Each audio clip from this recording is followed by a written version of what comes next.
Spoštovani starši, lepo pozdravljeni. Sem Albert Mrgole, predsednik nacionalne mreže Dom telefona pri Zvezi prijateljev mladine.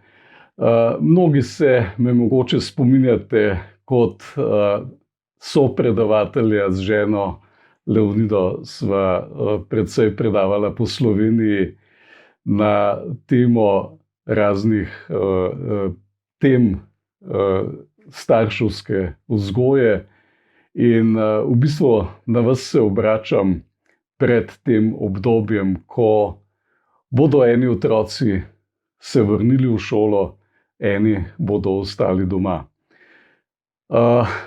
Si predstavljam si, da se mnogi mogoče s tem ukrepom ne strinjate, da ste mnogi v stiski, da imate polno vprašanj, da mogoče nimate niti zagotovljenega varstva za tiste otroke, ki ostajajo doma.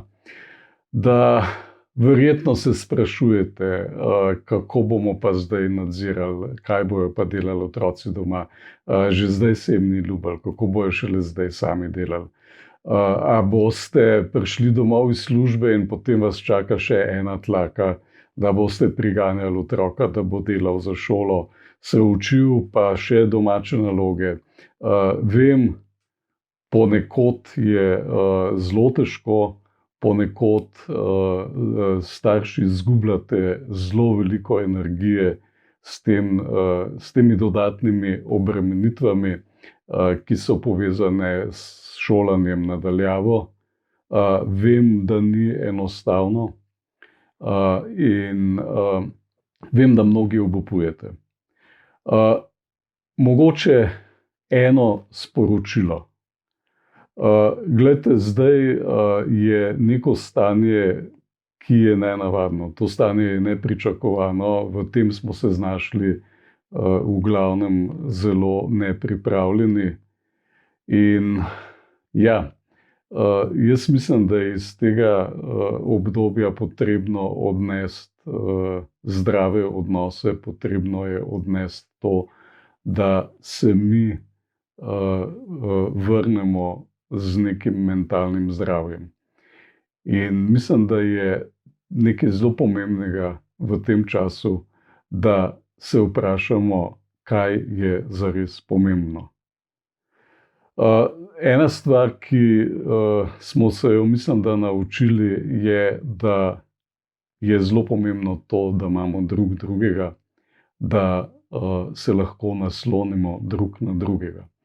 In mislim, da je za otroke zelo pomembno, da imajo z nami starši odnose, v katerih se počutijo varno, odnose, v katerih čutijo, da nam je mar drug za drugega. Tako da, mogoče ena stvar, ki je pomembna v tem času, kjer je vse negotovo, kjer nihče nič ne ve, kako bo, kjer so navodila, kako naj ravnamo, včasih zelo protislovna, kjer je vse videti kot en sam kaos. V tem vzdušju, v teh okoliščinah je za otroke zelo pomembno, da imajo občutek, da vedo, pri čem so. In to pomeni, da ta občutek jim lahko damo mi, starši. Tako da, glejte, kakšna je rešitev, boste rekli, a ne? Včasih mogoče je treba te prioritete, se pravi to, kaj nam je pomembno, malo drugače razporediti. Včasih mogoče ni toliko pomembno ta storilnost, naravnanost.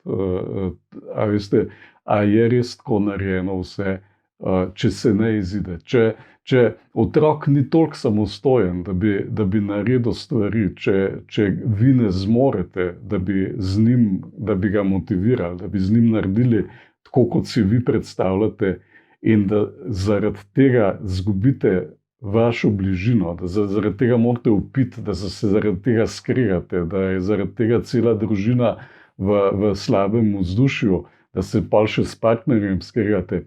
A veste, a je to vredno? Jaz mislim, da ne. Mislim, da je bolj pomembno to, da ohranimo mi ta občutek neke povezanosti in bližine drug z drugim, tudi če gre na ceno, bom rekel, ne ravno toliko dobrih rezultatov ali pa ne toliko velike storilnosti in uspešnosti, kot smo si jo mi zamislili. Tako da, ja, želel bi vam v bistvu dati neko sporočilo podpore. Želel bi vam povedati, da v tem času bodo svetovalci na tom telefonu na razpolago tudi vašim otrokom, če bodo potrebovali kakšen odziv, če bodo v kakšni stiski, lahko se obrnejo na njih na številko 116 111 ali pa na spletno povezavo e-Tom. In ja, z veseljem seveda jim bodo odgovorili oziroma se jim odzvali.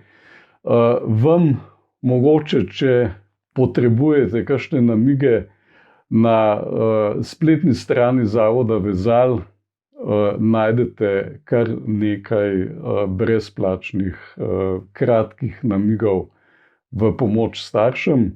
In ja, želim vam, da preživimo mentalno zdravo to obdobje, naj čim prej mine, naj se čim prej vzpostavi tako, da se bomo lahko družili, da se bomo spet spravili nazaj v neko zdravo ravnotežje. Zdržite in verjamem, da bomo prešli to obdobje.